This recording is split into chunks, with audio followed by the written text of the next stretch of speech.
Yeah, once a week we are fortunate enough to be joined by a member of the Suns roster, and joining us right now, live from New Orleans, the day before Game 3 of this best-of-7 Western Conference first round, Suns forward Torrey Craig joins us here on the Burns and Gambo Show. Torrey, welcome back. We always appreciate the time. Thanks for coming on.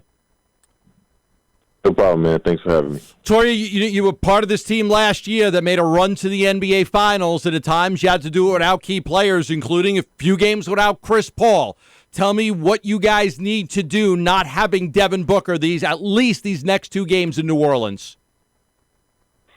Everybody just need to step up a little bit more. Like you guys said, all season we've been dealing with guys being out.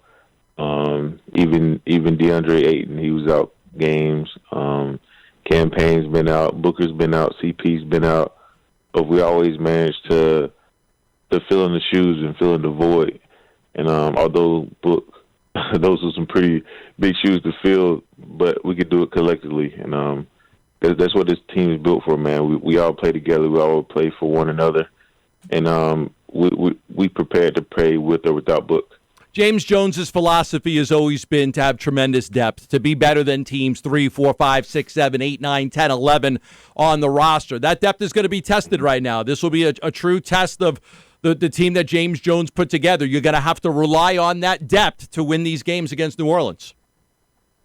Yeah, I mean, for sure. But that's why you have that depth. That's why the depth is so valuable in the league. And we think we're one of, if not the deepest team in the league. So we're going to have to put that on display this series with one of our key guys being down, and I think we're well equipped and ready to do that.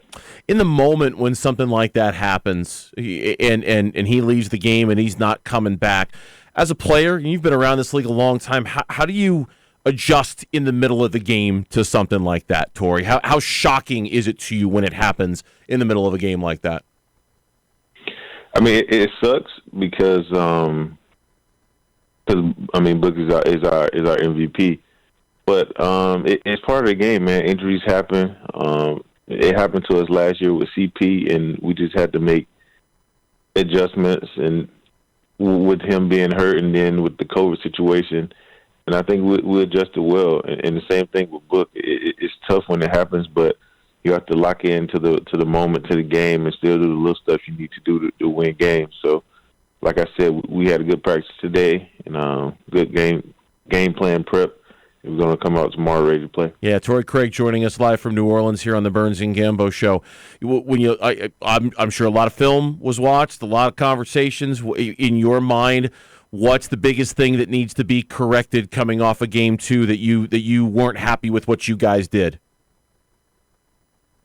We just gotta be more physical. Right now that they're playing more physicality and more energy in us right now. They're playing like a desperate team, and we just have to match that. And we watched some film today. Had a lot of learning curves and walked through some things and then got after it. So, like I said, we had a good practice today, and we're gonna come out ready to play tomorrow. You're a defensive, minded player. This team has a lot of defensive-minded players on it. I don't know if it was the Book injury or what, but there were times when, they got easy fast break baskets. I remember one time Brandon Ingram grabbed the ball under the basket, threw a lob pass to Jones when it was almost like a wide receiver getting behind the safety and coverage three or four times. That's not Suns basketball. You guys don't give up 125 points in a basketball game. What did you see on the film that showed what you guys were doing to allow them all those transition baskets? Well, like you said, we had a lot of defensive guys, and a lot of the times they were getting the run-out passes because after a miss or a make, we were trying to find our matchups. And in those times, you don't have a matchup. You just have to find the next available guy. So we were trying to run to our matchups, and they were just throwing it over the top because we were delayed, getting back late. So we watched that, we corrected, and I don't expect that to happen anymore. But, yeah. Like you said, man, we can't be giving up those type of plays, especially in a playoff game. Yeah. So we watched the film on it, and that's something we correct.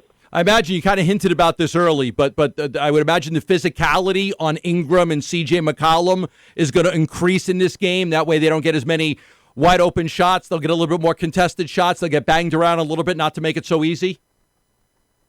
Yeah, man. Yeah, I mean, if you look at the way the playoffs is being played, for example, the Boston and Nets series, how those guys was guarding, and we've been one of the top defensive teams all year, and it is no better time to display it than now. So we have to come out there and be the same defensive unit we've been all season, and even more, amp it up another notch with our physicality, with our effort, with our energy, and with our flying around mentality, and do that for 48 minutes.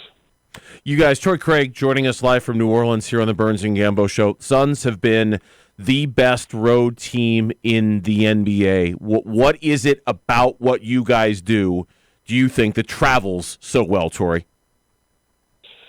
We just be us, man.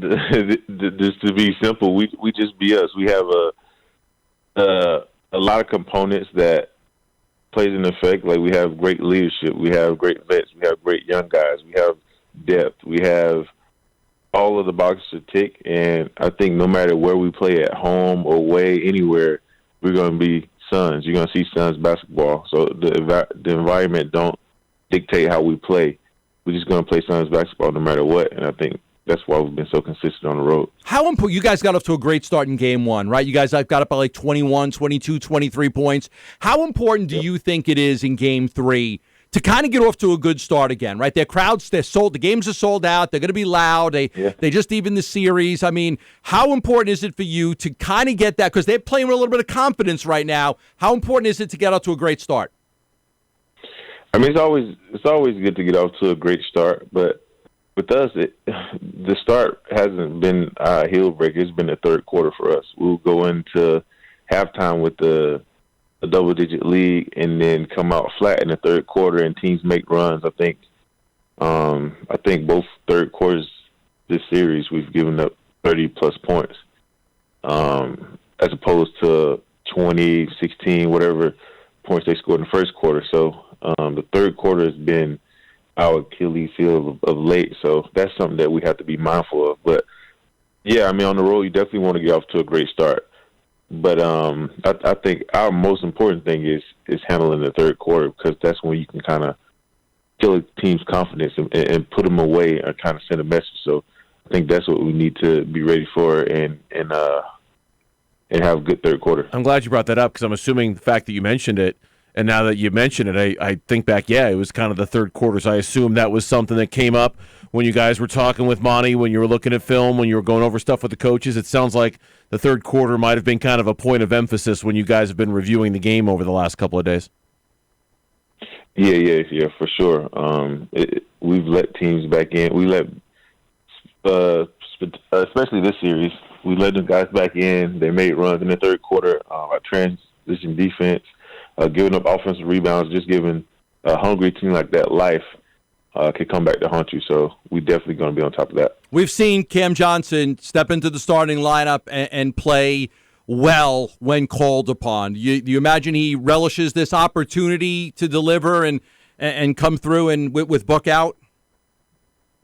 Oh, 100%, man. Cam's a competitor, and he's pretty much a starter in today's NBA. He can start on a lot of teams. So I think there's a great opportunity for him, and I think he's gonna step in and beat Cam Johnson. And then I would imagine Landry, an opportunity for Landry too, right? I mean, he didn't play in that first game, but he did get a chance. He had a beautiful dunk in that second game. He knocked down some shots. I would imagine Landry will be, super important for you guys, in his role as well. Yeah, man, Landry could be huge for us when he come in. His shot-making ability, his play-making ability, the effort he plays with, is going to be huge for us, especially on the road in the playoffs, tied 1-1, and we know we need this game. So, those guys are going to be huge for us tomorrow. Yeah. Hey, Torrey, we appreciate it. Best of luck tomorrow. Best of luck on Sunday. We appreciate you carving out a few minutes for us, all right? Thanks, Torrey. All right, no problem, man. Thank you, guys.